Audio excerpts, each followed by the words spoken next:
មានតែម្ដងតែអាចបំបែកដាំបានដល់ទៅ30-40 ដើមបើសិនជាធ្វើតាមវិធីមួយនេះ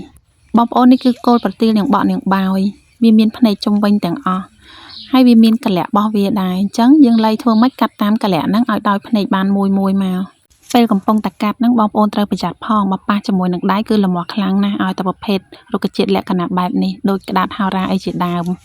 កុំទុកវាឲ្យចេះតែខ្ពស់វាមិនងាយបានកូនបានចៅទេគឺយើងកាត់បំបែកវាមកគឺថាតាំងពីគល់រហូតដល់ចុងហ្នឹងគឺយើងបានពូច្រើនណាស់កាត់រួចហើយខ្ញុំដាក់ទឹកបន្តិចលាយជាមួយនឹងមេជីក្រឡុកឲ្យសព្វទុកប្រហែលជា5នាទីបន្ទាប់មកទៀតយកកង់ប្រទាលរបស់យើងដាក់ត្រាំចូលក្នុងទឹកមេជីទុកប្រហែល5នាទីទៀតធ្វើបែបនេះដើម្បីឲ្យប្រទាលរបស់យើងឆាប់បើកភ្នែកដោះខ្នែងចេញប្លុកថ្មី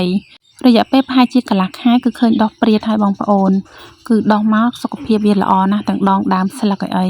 ដោយសារតែទឹកមេជីគឺជួយឲ្យការលូតលាស់វាបានល្អរស់បានច្រើននិងមិនងាយងាប់ទេបងប្អូនត្រង់កន្លែងនេះគឺយើងកប់ដីរៀងថាបានហើយកុំជ្រៅពេកទឹកមេជីដែលនៅសល់កុំចាក់ចោលគឺយើងយកមកស្រោចពីលើវាថែមទៀតមកបន្ទាប់មកយកទៅទុកនៅកន្លែងណាដែលថាមិនលុបហើយចំណុចពិសេសមួយទៀតគឺថាបងប្អូនស្រោចទឹកវាកុំជោគជាំរាល់ថ្ងៃណាតែអញ្ចឹងគឺឲ្យលួយអស់ហើយប្រទាលយើងហ្នឹងគឺស្រោចល្មមបានហើយសើមតិចធ្វើតាមវិធីនេះបងប្អូនចំណេញទាំងពេលវេលានិងទទួលផលបានច្រើនហើយមួយនេះគឺដើមដែលនៅសល់ពីខ្ញុំកាត់ផ្សាំយើងដាក់មកផើងមួយទៀតមកឲ្យវាដុះគឺថាអញ្ចឹងបងប្អូនគឺយើងប្រើបានតាំងពីគល់រហូតដល់ចុង